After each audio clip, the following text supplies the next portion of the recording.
It's Benji Cole, son of Al Cole from CBS Radio and host of People of Distinction, the talk that gives an in-depth view of some of the most dynamic, intelligent, and successful people on the planet. Run to our website, peopleofdistinction.org for more info, or you can always email me directly at benji@alcoleenterprises.com. And on the line with us today, we have Marilyn Sandberg Grenat. And we're going to be discussing her amazing book, Inspirations from the Heart.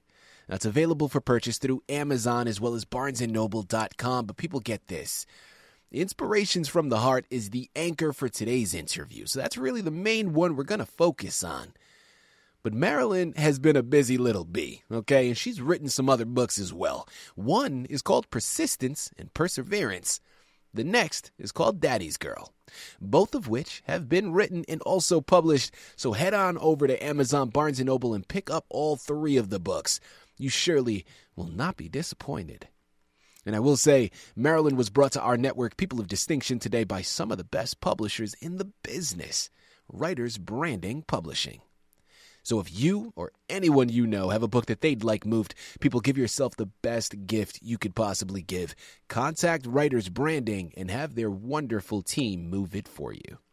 They're one of the best in the business to do it, and they are absolutely equipped to take your literary creation to the next level. Head on over to writersbranding.com and see what they can do for you today. And listen, it is an absolute pleasure to have Marilyn here on the line. So let's bring her here with us. Marilyn, first and foremost, welcome to People of Distinction, and thank you very much for being a guest. How are you doing today? Well, thanks. I'm very happy to be here. I'm doing great, thank you. That's fantastic, Marilyn. Well, listen, we're very happy to have you here, okay? Because what you've laid down in this foundation that you've created, I think is profound, and I think it really is something that needs to be on everybody's shelf. So thank you for doing it. And I know we have a lot of information to cover pertaining to your book, Marilyn, but before we go into it, I think it's important to learn a little bit more about your background. So let's start there. Tell us a little bit more about yourself. I really feel fortunate to have been born into a Christian home with Christian parents. And I'm also tickled that they have a Swedish ethnicity, and I have had fun being Swedish myself. And first of all, I wanted to tell you I was wife for was 20 years. It was over 20 years that I was married to Gene. Wow. And the last 11 years, he had Alzheimer's. Oh, no. And he's been gone now for 12 years, so I really missed him. Yeah. And still do, of course. I don't think grief ever goes away, but you learn how to cope with it. Then a few months after he passed, I lost my only son to cancer. Oh, no. So I had firsthand experience with grief, and that's why I wrote this book, because it gave me a great deal of therapy and solace, just to be able to express my feelings. I've also, besides being a mother and a wife, I was a grandmother of 9 grandkids, and I've got 7 great-grandkids, and many nieces and nephews. Yeah, and I lived in a lot of places. I was born in Peoria, Illinois. Then we went to Sweden and lived a year, and I went to first grade there because that's where my father was from, so he wanted to take us all home to Sweden to introduce us to his family. And he wanted us to learn what our roots were. Then I lived in San Diego a little over a year with my first husband, who was in the Navy, and then Chicago for 10 years, where I went to college, and then in Lafayette, Indiana, where I am now, and have been there most of my life. Now, I've completed a few things on my bucket list, and the most recent and most exciting was my going skydiving on my 75th birthday with my granddaughter. That Everybody's is done nuts. absolutely incredible. Listen, that's been one thing that I've always wanted to do. But yeah, I haven't done it quite yet. Maybe I'll wait until my 75th. I don't know. We'll see. We'll see. There you go. You know, Well, look, Bush went when he was older, and I figured if he can do it, so can I. And I went right absolutely. on my birthday, too. But I took my granddaughter with me for moral support, and she was only 24, so she had she didn't have quite as much nerve as I did, but she said once she'd said she'd go, she was willing to do it. And then the last neat thing that I did this summer, and we waited 2 years because of the pandemic, I took my middle daughter to Sweden because she was the last of the four kids, and I wanted all of them to experience where their roots were from. And we went during midsummer festivities so she could see a true Swedish tradition. Oh, that's just a little bit about myself. There you have it. There you have it, Marilyn. Thank you very much for sharing. And listen, first and foremost, before we go any further, my sincerest condolences on the passing of your husband and your son. And as you said, I've also experienced passings of very close family members to myself. And yeah, I agree with you. Listen, I don't think grief ever goes away, or at least it hasn't for me. And for me, at least it's going on about 20 years or close to it. I don't think the grief ever Wow. goes away. But yes, as you said, you learn how to cope with it. And with each passing day, that coping becomes a little bit easier to do. So, Yeah. again, Yeah. sincerest condolences, but you sound like you have surrounded yourself with a beautiful family that does more than enough to help you along that journey. And of course, Oh, through that I've got a unity and through beautiful that family. support, that's really all it takes. So, Marilyn, next question that I'd love to get into is really a little bit more about your inspiration and the origin story here. Marilyn, how did you get into writing? When I lost my husband and my son, I journaled my feelings and my grief for Mm-hmm. therapy. And this is why I always encourage folks who are going through this grief period to do the same thing. And I even left a few blank pages at the end of the book where people could start their journaling. And I encourage them to journal both good and bad feelings because it's very therapeutic. And that's how these feelings ended up being poems. I've written a few over the years and also had a couple tucked away. My first was when my son was born, and the next was after after I lost my mother. And I lost her at a young age, too. She was only 63, and that was in 1969. And I wrote some when I met my husband and about love, and I was 50 years old when I met him. But we did get 20 years together, so that was neat. And Mm-hmm. you know how families, your children, can say, "Oh, you love him more than me," or "You love her more than me." I said, "Oh no, a mother has enough love for everybody, and it's thorough and it's complete." And I said, "I love you all the same, even though it's for different reasons, because you all have different attributes." There you have it. Marilyn, tell us about your books. Now, I know there's three of them. We have Inspirations from the Heart, we have Persistence and Perseverance, and then we have Daddy's Girl. Tell us a little bit more about them. Yeah. Okay. That the inspirations from the heart were the poems. Okay, and I've pretty much told you about that already.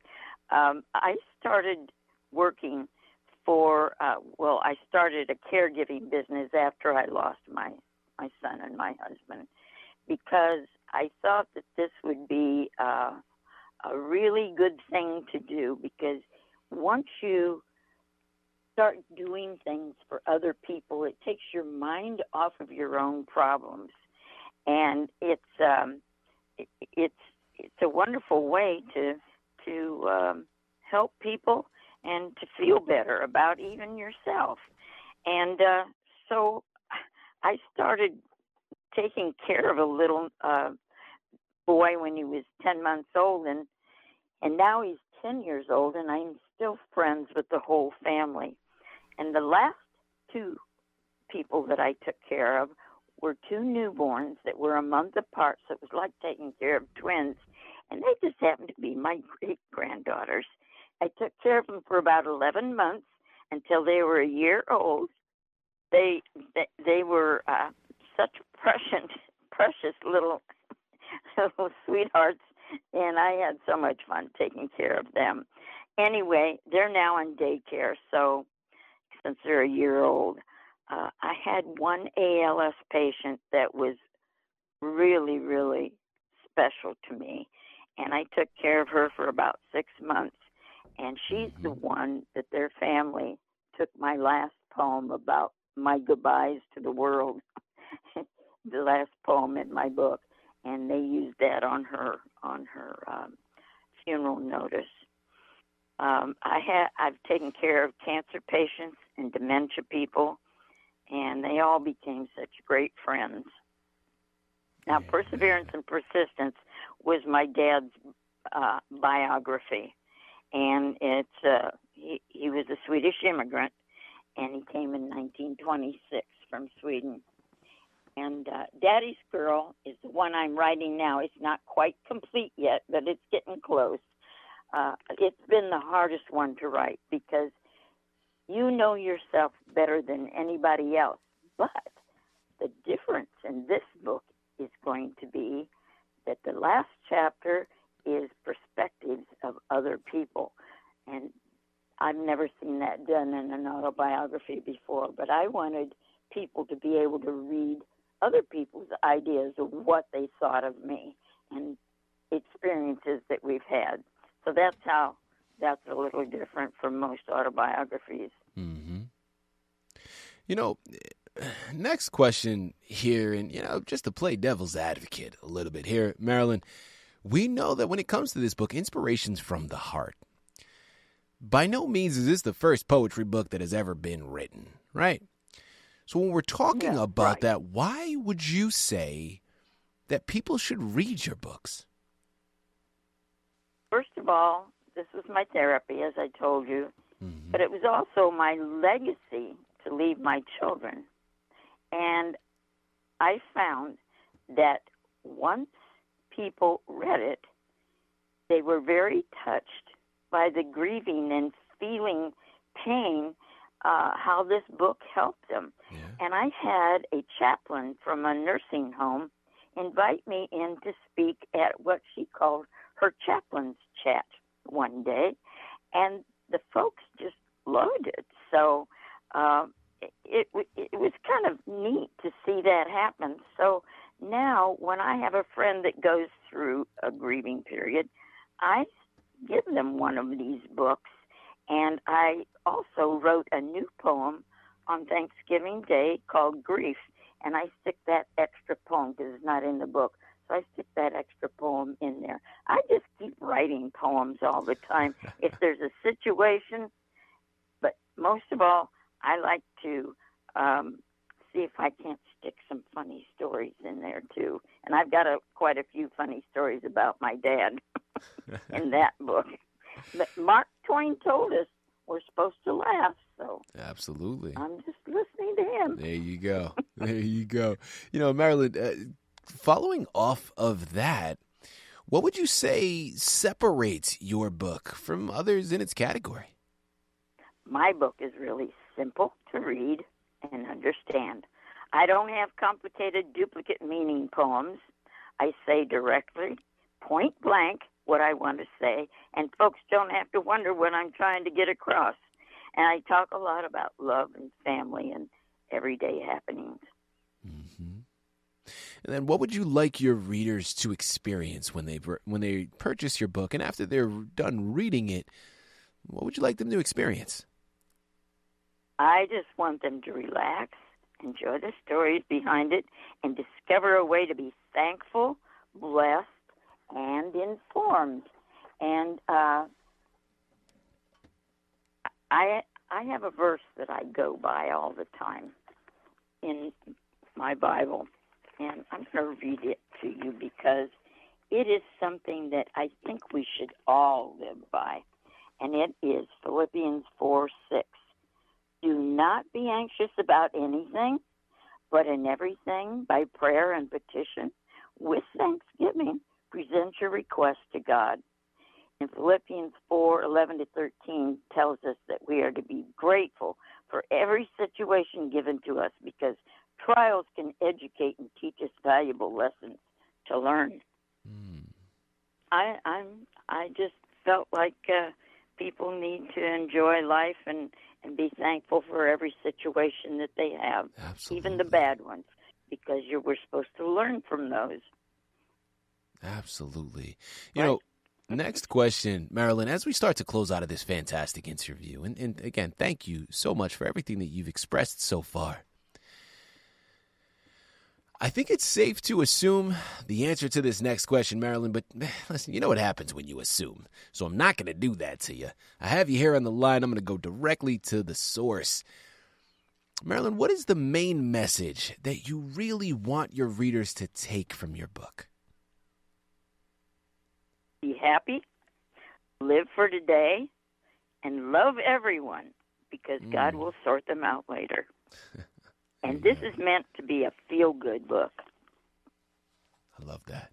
Well, listen, everything that's happening nowadays, given this pandemic that we're all still working through in varying degrees, the social divide, the political unrest.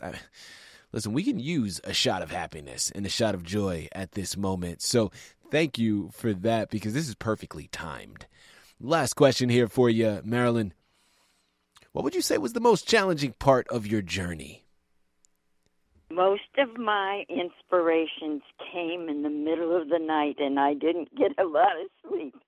But I did find out this one thing.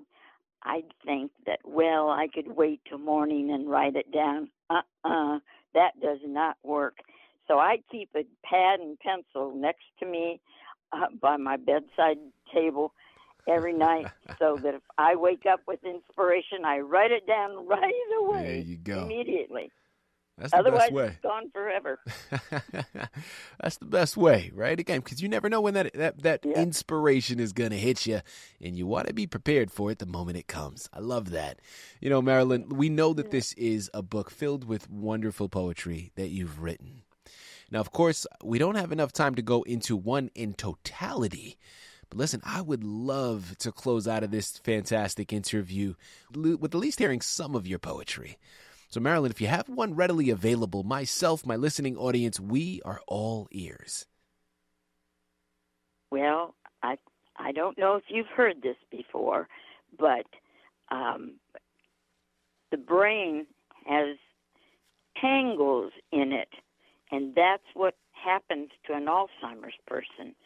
So this one poem that I really like is Tangles versus Caregiver, and I wrote this in October of 2010. Oh, those Alzheimer's tangles, it's a horrible disease that never gives us any ease. It messes with the mind and always puts us in a bind.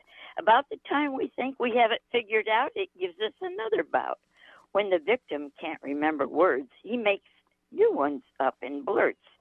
I've made a new dictionary of his sayings. That makes no sense to anyone. He cannot follow instructions, so he makes all kinds of destructions. Sometimes he's sorry and shows loving actions, and all of a sudden he can't stand you and backs off. Occasionally he will run away, and you have to be clever and pretend to play. Clever you must always be as a caregiver, don't you see? Sometimes he may want to give you a punch, but you have be smart a whole bunch. When it is time to eat, he's usually ready, but you must hurry and be steady. After you feed him a plateful, he may say, "Why haven't you fed me?" When pill time comes, he may take them or throw them away. So be smart and figure out and give them to him in a new way. He may forget your name, but you have to not give him blame. Bedtime's another story if you want it smooth with glory. He may fight you for his clothes and may not want PJs over his toes. His shoes may go on opposite feet. Clothes on top of others makes dressing hard to complete. There you have it. I love that. You know, listen, it's so real, right? It's so raw, and it really is a direct depiction of what day-to-day life is like, not only for the victim in this instance, but also for the person, the caregiver, right? Or the loved one that is helping care for this individual. People, listen, the book is filled with so many fantastic poems. I'm so glad that we chose that one to close out on, because it's a wonderful capturing of what to expect. You're going to, as she stated, you're going to get a direct insight into her life and into her mind. Listen, I'm sold. Okay, everybody else that's listening, I know you all already there. I'm going to reinstate it one more time. All right, let's just re-impress it once again. We're here on the line with Marilyn Sandberg Grenat. We just finished discussing her wonderful poetry book, Inspirations from the Heart. Now, once you get that book, people, Amazon and Barnes & Noble, I said it, that's where you got to go. Check out her other two books as well, Persistence and Perseverance and Daddy's Girl. Now, Daddy's Girl, as she mentioned, is not available for purchase at this moment, but it will be very, very shortly. Head on over there today. Pick up your copies. These are wonderful books to add to your shelf, but they're even better gifts to add to someone else's. So you know where to go. Marilyn, this has been an absolute pleasure. Such an honor. I really do mean that. Thank you once again for being a guest on People of Distinction. Thank you very much. I appreciate your asking me.